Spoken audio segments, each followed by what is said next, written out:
Well, hello, folks out there in YouTube land. Got a big show lined up for you. Let's get right on into it.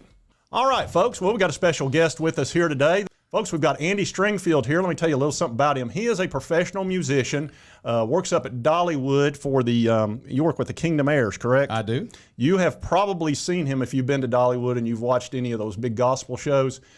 He's a well-known keyboard player up there, fantastic player, and also a singer.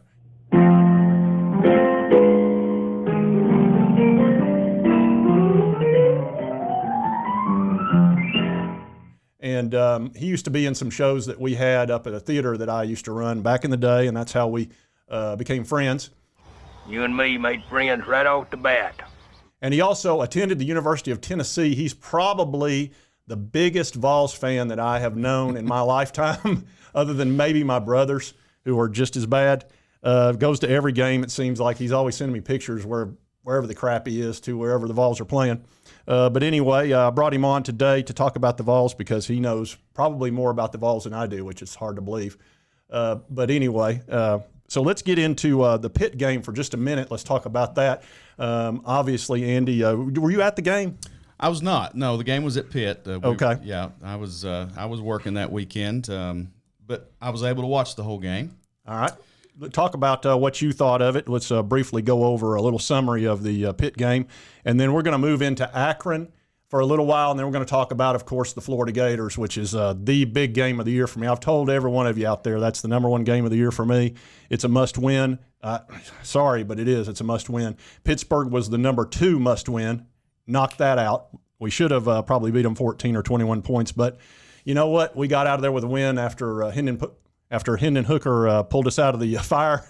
But anyway, let's talk about the Pitt game and what you thought of it. There were some bright spots, obviously, and a lot of frustration as well because Tennessee shot themselves in the foot so much. You're talking about 7 penalties for 70 yards, drop passes. The defense dropped at least 3 interceptions that I can think of right now. Muff punt, fumbles. Tennessee could have and should have put that game away a lot sooner than they did, but nonetheless, they got it done. The defense had to rely on the defense in the second half. The offense was kind of inept and barren in the third quarter, and the defense came through. I thought Tim Banks had an outstanding game plan. There you go. And Tennessee's defense I was very proud of their defense. Although they were going up against Pitt's second-string quarterback, they still dialed up some pressure and some blitzes, got a lot of pressure on the quarterback, which was very encouraging. Yeah, I thought that was a huge factor. We had not seen that, which tells me that the Vols defense has come along a long way. Banks really dialed up some difficult blitzes to block. But on top of that, look, man, we just had some guys one-on-one that just beat their man. And I think they had 16 hurries, and they had 4 sacks, 16 hurries. We had that strip sack at the end of the game by, was that Barron, I believe, that did that one, which was a huge momentum swing for us, especially right before the half. We go up 7 points. That was a shocker because we could have been down 17-0 like that. And Flowers' interception in the first quarter. Oh, monster play. Pitt was up 10-0 and driving. And we got a tip ball, and Trayvon Flowers made an incredible play in the end zone, which completely turned that game around. Yeah, and I think that's important. We remember that. Everybody remembers his fumble on the punt. Look, he had a great game. He had one bad play, okay? And look. And it came at a bad time. It did because we were about to put him away. But you know what? He had a great game. So, like I say, it just happens. And you know, if you've watched this channel, I do not get on guys over fumbles because they beat themselves up 1,000 times more than we do. So I just leave them alone on that because they just feel horrible anyway. But, yeah, I thought that defense really shined through, and it was great to see because that was our Achilles heel most of last year, and we kept wondering, man, are we ever going to be able to put any pressure on a quarterback? We knocked Slavis around, and that backup – it was unbelievable. I mean, they absolutely were all over them, and Pittsburgh had a very mature offensive line, so I was real pleased with that for sure.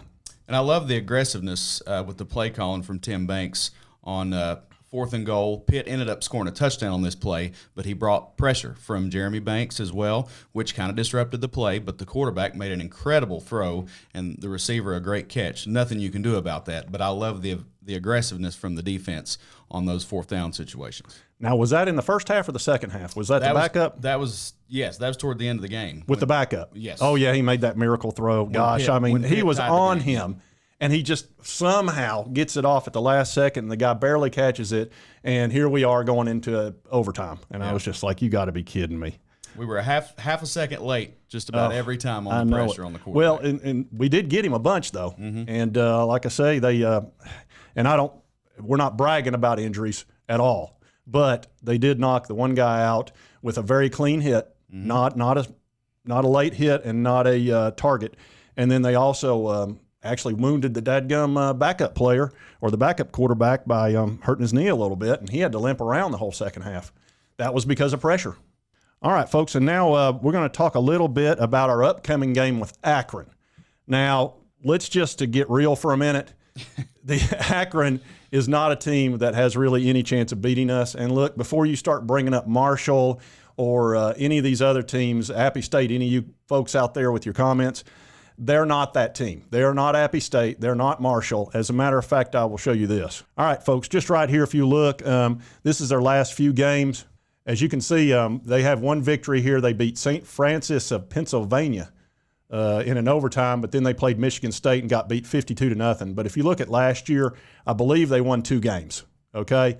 And also the team that we beat by 50 or whatever it was, Ball State beat them last year. So, come on. Not a very good football team. No.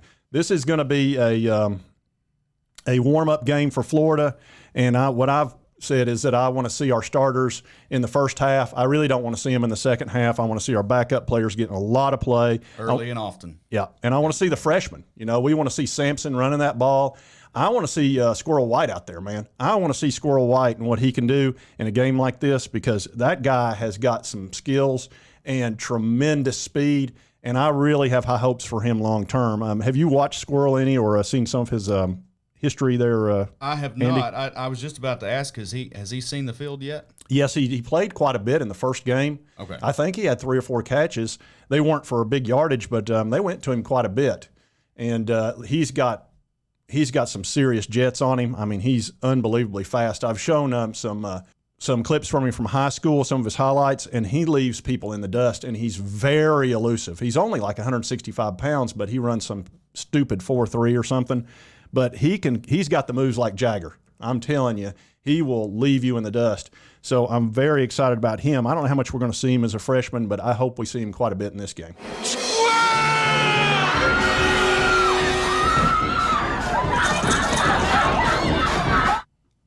Yeah, Tennessee has a chance to get some young guys into this game, and they need to. Tennessee needs to take care of business early, often get a big lead, and Josh Heupel needs to pull some of the starters because let's just call this what it is. It's a warm-up for next week. That's what's on everybody's minds. I know they say one game at a time. That's coach speak, but Tennessee is a 50-point favorite, open to 50-point favorite. I think it's currently 47.5. I don't remember in my lifetime Tennessee ever being a 50-point favorite over anyone. So Tennessee should take care of business, put this game away early, get the young guys some playing time, and move ahead to you-know-who. I wonder if they'll even take bets on that. Do they take bets when it gets that high, Vegas and all that? I don't even know if they do. But that would be – man, that'd be tough to give 50 points. Yeah. That would be very tricky. All right, folks, now we're going to get into the meat of this thing. We're going to talk about the elephant in the room, and that's the Florida Gators that are coming up here next week. It's going to be a 3:30 kickoff time. I believe CBS is covering it, so it's going to be all over the world, just like the Pittsburgh game was. And we had about 4 or 5 million people watching that game. This Florida game will probably be even bigger than that. It'll probably be 7 or 8 million, might even be 10. We'll see. But the game is already sold out, big time sold out. And I heard the tickets up in the upper decks are going for several $100, some of them. Maybe on the, 50-yard line. But that's kind of crazy to think how popular this team has become. And it's not just the fact that they're good. It's how they win. They're fun to watch. Absolutely. Yeah. They're almost must-see TV for football fans. You don't have to be a Vols fan to enjoy watching the Vols play. And you hear that all over YouTube. Anybody that talks about the games, they're like, man, Tennessee's coming on. They're sure exciting, et cetera. And I just think Josh Heupel's brought a new excitement to Knoxville that we have not had in a very long time. That's for sure. No, I look back on Jeremy Pruitt's offenses and even Butch Jones in the last, especially Butch's last year, compared to what we have now, man, it's just such a breath of fresh air. That's so exciting, so fun to watch. They're aggressive. They take risks. They're sharp at times. I mean, like we were talking about the Pittsburgh game, Cedric Tillman had two very uncharacteristic drops. One for sure for a touchdown. Another one maybe could have gone for a touchdown. But, yeah, Tennessee, just so fun to watch. Just an exciting brand of football right now. Yeah, they're dangerous, no doubt. Tennessee is very dangerous. That's right. Ice, man. I am dangerous. And I think a lot of teams are a little bit scared of them, to be blunt. Akron right now, look, they're going in there. They're going to get their paycheck, and they're going to buy new Rydell equipment and helmets and cleats and everything they need. I have to go shopping now. And that's what these small clubs do. Joe Moorhead, who's the coach, and if you'll remember him, I believe he was at Mississippi State. And he's a good coach. I mean, crap. Zips, the Akron Zips, and they've got a marsupial as their mascot. I don't even know what. I think he's he's not a penguin. He's not an aardvark. Crap, kangaroo. Oh, he's a kangaroo. Yeah, marsupial with a pouch. So that's their mascot. So I'm not scared of a kangaroo. Gators are a little bit more dangerous. But, when we go in here and play Florida, I think they're going to be in shock because they're used to, overwhelming people at the Swamp with their crowd and all that. They're going to get the Swamp times 2 next Saturday that they have not seen in a long time. Many years ago, they came up here and it was brutal on them. But this time it's going to be Ole Miss again. I think it's going to be the exact same deal. It's just not at night. If this was a 7 o'clock game, it would be unbelievable. 3:30 is going to be bad enough on them. That's one of the things I was happy when we played Pitt at 3:30. That helped us because, the crowd is just not as raucous at 3:30 as they are at 7 o'clock because they hadn't been, hitting the old grandpa's cough medicine so hard. You fellas been doing a bit of boozing, have you? Sucking back on grandpa's old cough medicine? All right, but yeah, I'm very interested in watching this game. We need to talk about AR, which is Anthony Richardson. Oh, my gosh. In that first game with Utah, he looked unbelievable. Everybody was talking Heisman. Yeah. After the first game. And let's talk about maybe Utah was a little bit overrated. Maybe, they playing a little bit. Look, any conference, not the SEC, is crap. Okay, maybe not crap, but not as good. How about that? So these rankings of these teams that are top 10 that are not in the SEC, and look, I'll give props to Ohio State and Michigan a little bit. Teams like that, maybe Clemson. I think, I'm telling you, last year if Clemson had played in the SEC, they'd have won 5 games. That's just a fact. Yeah. And any of you Tiger fans, just hush. I don't want to hear your crap about Clemson. If you were in SEC, we'd have whooped you. Your quarterback's not so good. I'm not going there. I am. I have some Clemson fan friends. I don't. I don't. All right. But anyway, we're going to talk about AR because he went from Heisman hopeful to, I'm going to show you these stats, folks. I mean, they're almost shocking. If you look right here, Anthony Richardson, 14 of 35 for 143 yards at the Swamp, 2 interceptions, a QBR, and this is not a typo, 3.8. Okay, just to give you an idea, Hendon Hooker's QBR was 80-something. I've never seen one under 10. That's unbelievable. He looked atrocious, which is really shocking because the guy's a super athlete. He's a freak athlete, and he looked great against Utah. But the whole key to that thing was Stoops understanding that this guy will beat you with his legs, so take that away from him. Put a spy on him, a middle linebacker that just really focuses on that quarterback and watches every move he makes and waits for him to run, which is exactly what Stoops did. And if you do that, now he's got to beat you with his arm. He's not comfortable doing that, and he showed that in the game. He threw 2 interceptions, and he threw a bunch of passes that were no bueno, not good at all. And I think it took him out of his comfort zone because what he wants to do is be dynamic. He wants to hurt you bad with his legs, and then you're worrying about that, so you back off, and then he's able to throw and hit a few guys and just, kill you. And Stoops was not having that crap at all, and he just totally stymied him. And it was really, Florida should have won the game. I don't know if Tennessee can afford to be as aggressive defensively with the blitzes as they were against Pittsburgh, because Pittsburgh did not have a very mobile quarterback, either one of them that played, and Anthony Richardson can burn you with his legs. And running quarterbacks, mobile quarterbacks, have given Tennessee nightmares for as long as I can remember watching Tennessee football. So Tennessee is going to have to do a little better job at covering in the secondary, but still get some pressure on him from the defensive front, and to make him throw the ball. Do not let him get out of the pocket whatsoever, because he can hurt you. Yeah, and that's where the spy is going to come in handy. And I guarantee you, Tim Banks is poring over that film right now. He's okay. He's probably looking at Akron a little bit, no doubt. But Sure. I promise you, he's worrying about Florida more than anything. But Kentucky gave you the formula to beat Florida, to beat this offense. And that's what's got the Florida fans so concerned. I did a video yesterday on Florida fans, and actually put a YouTuber on there that covers them, and he does a good job covering them.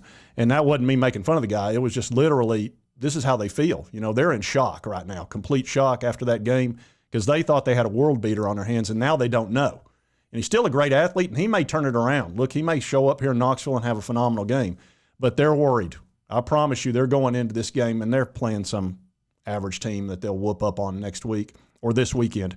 But when they're coming to Knoxville, they're not confident. I'll just go ahead and tell you, we are way more confident, and that's good, because Florida has had our number for a very long time, and we need to get this monkey off our back.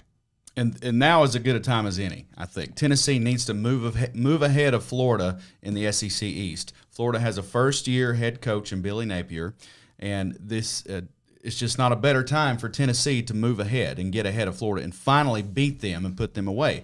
Now, Tennessee's going to have to get off to a good start. That is huge. That is imperative, because if Florida comes in and goes up 7-10 to nothing, the fans are going to sit back and go, here we go again. And then Tennessee's going to lose that edge with the crowd and the momentum. So Tennessee has to get off to a good start, a fast start against Florida. That would definitely be great, and that's typically what Florida does to us. I don't know how many times they've been up on us 14 or 21 to nothing. That just absolutely brutal. Yep. But one good thing is that Pitt did that to us and we came back. So at least in the back of our minds and our players' minds, they know, look, we can get down. It's not the end of the world. But we do need Hendon Hooker to have a better start. You know, his first couple of quarters in the last two games were not his best. But then he turned it on once the game got going. And then, he saved us in that overtime. And that has to build his confidence dramatically, and in the entire team, because when you're the quarterback's the leader of the team, and that's just the reality, because he touches the ball every single play and makes such a difference. If you don't have good quarterback play in the SEC, you're doomed. You're absolutely doomed. You will not win very many games. But if you've got a great quarterback, even if you're an average team, you're going to win a lot of games. And we've got a great quarterback, I think. I've been singing his praises since last year. 31 touchdowns, 3 interceptions. Give me a break. Some of the best numbers I've ever seen. And he's already had 2 quality games, in my opinion. So if he can get off to a good start and we get the momentum going and that crowd starts rolling, Florida's in trouble. They're in trouble. And what we need to do is whoop up on them. We need to bury them, so to speak, and really take a 10, 17 nothing lead, and then just keep pouring it on with that offense. That's the key. And if the defense can get into Richardson's head, like Kentucky did, who knows, they might end up switching quarterbacks on us. I don't know if that's necessarily a good thing or a bad thing. You're going to have to get Florida. You're going to have to win first down on both sides of the ball. Defensively, you're going to have to get Florida in long down and distance situations, second and long, third and long. That's the key to beating Florida, is slowing down that offense.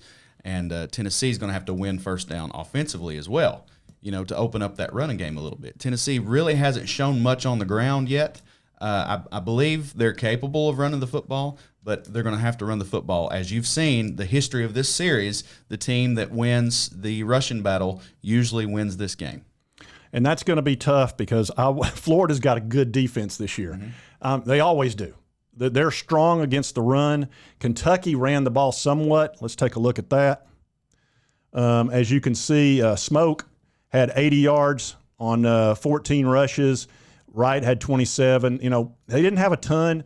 They did have the sacks and all that, but they were not successful. And Kentucky runs the ball great, as you know. Now, they had a bunch of their offensive linemen went to the NFL, so they're not as strong as they were last year. Plus, they didn't have They didn't have Rodriguez, who is a beast, 240 pounds or whatever the crap he is, and he usually kind of runs over people. They didn't have him for maybe he's I can't remember what the reason he's not on the team right now, or he's not playing. Let's put it. I think he's on the team. He's just not playing. He's unavailable, as the coach says. Okay, well, he's their best running back, without question. Their best running back. So we're going to struggle running the ball, I think. Florida's tough against the run, man, and Kentucky's, like I said, they're usually pretty good at it. So we're going to have to beat them in the air, but you got to mix it up. You can't just become one-dimensional against Florida. So that's really going to be the thing. But has anybody stopped Tennessee's offense? No. They stopped themselves last week. Yeah. Several times. Yeah, well, there's fumbles and then some bad passes. But crap, when they were on, it was touchdown time. Yep. And wasn't any problem. And look, that was a very good defense. And we ended up scoring 34 points with basically 2 turnovers and a blocked punt, which was like a third turnover. Almost turned into a touchdown. So that, 34 points against a defense like that, I don't see us having too much trouble doing that against Florida or better, especially if we'll just hold on to the damn ball. And I think it's important to remember, Kentucky had 26 points, but they really only scored 19 because they had that pick six. And they've kind of become a little bit one-dimensional. Now, Florida turned them into one-dimensional, but they're not the team they were last year. And Levis, look, he's a quality quarterback, but he's not a world-beater Heisman Trophy champ or anything like that. I just think he's a good quality quarterback that'll probably end up in the NFL on some team. And if you look at his numbers, he threw for 24 times, had 13 completions, had 1 touchdown, 1 interception. His QBR was a 40, and that was on Florida as much as anything and their inability to run, because Kentucky really counts on the run to set up their pass. They just didn't have a good running game at all. No, and I think Kentucky missing their number one back really hurt them, and they weren't able to establish much of a run. But you got to give Kentucky's defense a lot of credit, too, for what they did and making Richardson beat them in the air instead of on the ground. And that's the formula for beating Florida, containing Anthony Richardson. Well, let's look at Florida's rushing. As you can see here, they had 136 yards against Kentucky, which, that's not outstanding. They did have 1 big run of 40 yards, but 136 is not, that's not world-beating anybody. So that, along with the bad passing, it's just, their offense was anemic at best. And as a matter of fact, they even had a safety. So they only scored like 14 points, and they had an 8-point touchdown. So I think they had, 2 field goals and a touchdown in that entire game. Against Kentucky, that's you're going to have to score more than that to beat Kentucky. So like I said, Florida's offense, I don't know what Dr. Jekyll, Mr. Hyde. At Utah, they looked great. Against Kentucky, they looked pedestrian at best. So, I guess we'll find out what we get. Going into this game. Who does Florida have this week? Do they have a warm-up? Yeah, I think they're playing FSU or Central Florida or just one of those. Okay. I don't think is that a Sun Belt team or I don't know. It's just one of those mid-major top both teams. Tennessee and Florida have basically a warm-up game for next weekend. Yeah, their job's to get Anthony Richardson back confident and feeling good about himself, and I think they'll be able to do that against a mid-major.